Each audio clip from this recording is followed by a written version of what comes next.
Estamos de cenário novo, uhul! Né? Ficar gravando na varanda não ia dar, mas estamos trabalhando com a janela aqui pra iluminar. Então tem hora que o sol vai, tem hora que o sol vem. E eu tô só olhando pra ver se agora o sol fixou. Vamos começar o vídeo, então. Editora, pode cortar isso, tá?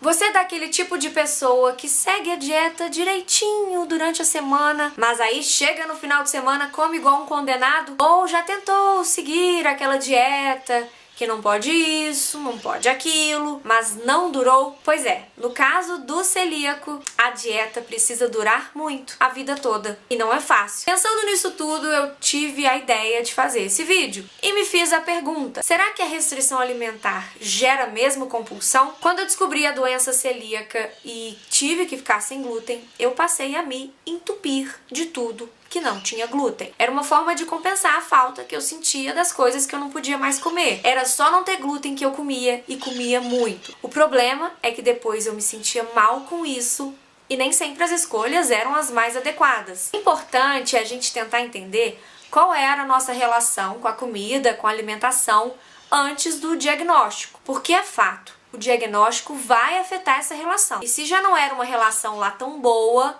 as consequências são ainda maiores e a gente sente ainda mais. Mas convenhamos que é difícil encontrar alguém que tem uma relação pacífica com a comida, com tanto estímulo o tempo todo. Nós somos ensinados a sentir culpa quando comemos. E eu sempre fui aquela pessoa que afoga as mágoas na comida. Eu sou ansiosa, quanto mais ansiosa eu fico, mais eu como.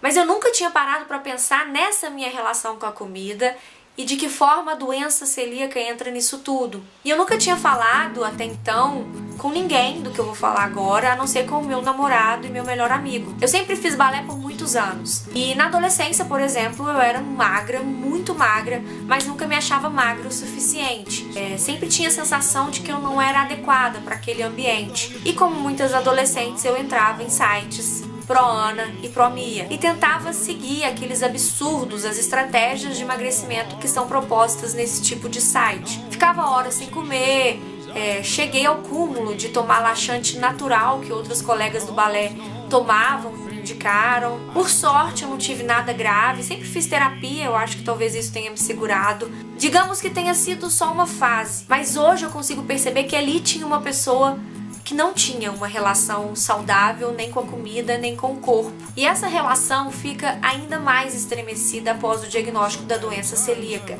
A gente passa a ter medo de comer.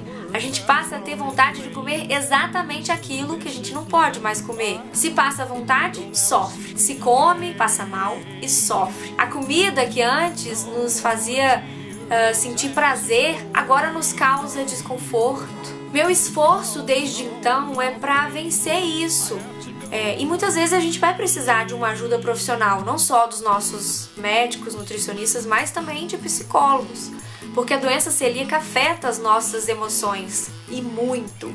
Antes fosse, né, as nossas dificuldades não se resumem a olhar rótulo ou aprender a cozinhar aquilo que não tem glúten. O buraco é muito mais embaixo. E eu sempre falo que a gente não come só para nutrir o nosso corpo. Nós nutrimos a nossa alma, saboreamos afetos, memórias, sensações. Comer é um ato cultural e é muito difícil quando de uma hora para outra a gente é impedido de desfrutar de momentos que quase sempre são regados a uma boa comida. Mesmo que a gente tenha uma doença e o único tratamento para essa doença seja uma dieta, seja restrição alimentar, a gente precisa e pode sentir as emoções boas que a comida pode nos fazer sentir, sem depender dela, sem depositar nela todas as nossas frustrações, mas com leveza e equilíbrio. A comida não é a nossa inimiga, no nosso caso, o glúten que é. Espero que vocês tenham gostado desse vídeo, um pouco mais sério do que os outros desse canal. Eu resolvi me abrir para vocês porque eu nunca falo disso com ninguém. Esse vídeo tem um pouco de textos que eu já escrevi no meu blog e um pouco de coisas que me incomodavam. Se vocês tiverem também alguma história, como que vocês reagiram ao diagnóstico, chegaram a ter episódios de compulsão. Até hoje eu luto para tentar me controlar, porque tem momentos da minha vida que eu realmente como panelas de brigadeiro só porque brigadeiro não tem glúten. E depois eu me sinto mal no fundo do poço porque eu me entreguei ao brigadeiro sem glúten. Eu andei pesquisando e realmente existem pessoas que estudam essa relação dos transtornos alimentares com a doença celíaca. E eu descobri coisas que eu nem imaginava. Tem celíacos que, sabendo das consequências, ingerem glúten de forma proposital para que tenham diarreia, para que tenham várias coisas e possam emagrecer. Se você tem outro artigo, outro estudo, compartilha comigo, vamos conversar. Me segue nas redes sociais, que eu sempre brinco, sempre trago bom humor, tento levar essa vida sem glúten de uma forma um pouco mais leve, mas também tem muita coisa séria que a gente precisa comentar e dividir entre nós. Juntos nós podemos superar as nossas dificuldades e viver bem, mesmo sem o glúten. Beijos pra todo mundo, deem uma moral nesse vídeo, eu tô começando o canal e preciso muito da força de vocês. Tchau! Hoje a blusa tá estourando, eu tenho algo pra falar. Esse canal não é de moda, mas se couber, que no final a editora sempre bota uma bobagemzinha. É uma blusa da seção masculina da Renner.